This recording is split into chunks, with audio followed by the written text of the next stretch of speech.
Let's just jump right into this explainer. Today, we're talking about how to take a mandatory, sometimes totally dreaded academic hurdle and turn it into a literal tool for real world social change. We'll be basing our journey today on the absolutely brilliant insights of researcher and economics expert Olayomi Ola David.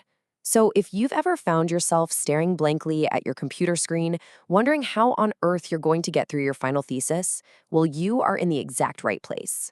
I want to ask you a question, and I'm speaking directly to the students watching this right now. Really reflect on this for a second. How meaningful is your research? When you think about that final project looming over your head, is it just an annoying hurdle to clear? Just a box to check off? Or do you genuinely see it as a chance to make a tangible difference in your community? Or maybe even your entire country? To figure that out, here's our roadmap for this explainer. We'll start with the student research dilemma, then look at a mindset shift in a necessary good. After that, we'll tackle the primary data challenge, run through 10 ideas to jumpstart your brainstorming, and wrap it all up with making your impact. Okay, Section 1, the student research dilemma, facing the final semester. We've all been there, right? There's this massive anxiety-inducing wall that almost all students hit when they have to pick a project topic at the end of their degree. Honestly, for a lot of people, fulfilling these research requirements is just seen as a necessary evil. It's a chore. It's a grueling administrative hoop you have to jump through to finally get your hands on that printed diploma. The passion? Totally gone. It's just replaced by pure obligation. But the ultimate antidote to that kind of cynicism comes directly from our guiding expert, Olayomi Ola David. She puts it perfectly, saying, "I am a Nigerian and I love people. I'm concerned about global development and transformation." She is so passionately driven to actually generate solutions and provide real clarity to policymakers. She doesn't see research as just some dusty paper sitting in a filing cabinet. She sees it as an active agent for global transformation. Moving on to Section 2, a necessary good, shifting the paradigm. Olushami Ola David beautifully flips this whole necessary evil mindset totally on its head. The typical student view, the one on the left, treats research purely as an investigation to just obtain a degree certificate. But she introduces this amazing concept of the necessary good. In her perspective, the outcomes of your research can and should actually contribute to national policy and real economic decision-making. She believes your final project shouldn't just be graded and forgotten, it should actively shape society. Which brings us to Section 3, the primary data challenge, finding the evidence. Having big, world-changing ideas is great, but proving them is a whole different beast, especially in developing countries. Look, economic students love secondary data. It's prepackaged, it's easy, it's ready to go.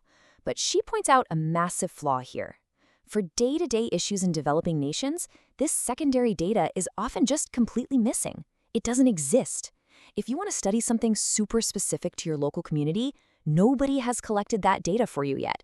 So you need primary data.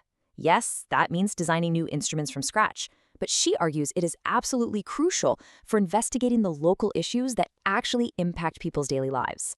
So how do we get around this? Well, she calls for a new breed of student researcher.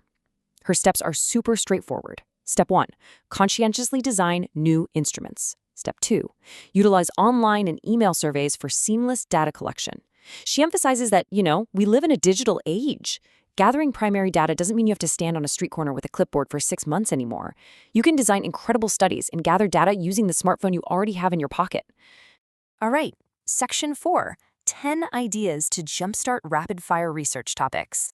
Just to prove that these amazing local, primary, data-driven topics are out there waiting for you, she formulated her Rule of 10.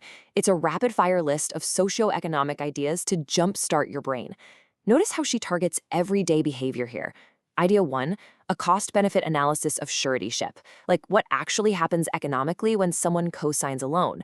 Idea 2, social networks' impact on consumption. Idea 3 looks at corporal punishment in child behavior. Idea 4 asks why some college students litter and others don't. And Idea 5 explores how religiosity impacts well-being indicators. These are literally everyday phenomena, but they have massive economic implications.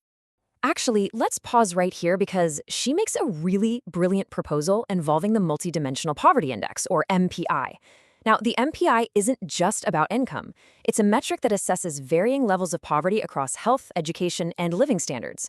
She specifically suggests doing a comparative MPI analysis of Nigerian police, military, naval, and Air Force's personnel. Think about that. You're using primary data to analyze the actual, real-world living conditions across an entire nation's armed forces. That's the kind of research that absolutely commands attention. Continuing with her list, Idea 6 tackles hybrid employment and time poverty, which is so relevant right now. Idea 7 is about how time use patterns affect a student's academic achievement. Idea 8 investigates informal financing among formal workers, and Idea 9 looks at the primary school preferences of working mothers. What she does so masterfully here is take these deeply personal constraints, like how a working mom picks a school or how a worker gets an informal loan, and connects them straight to broader macroeconomic trends. It's genius.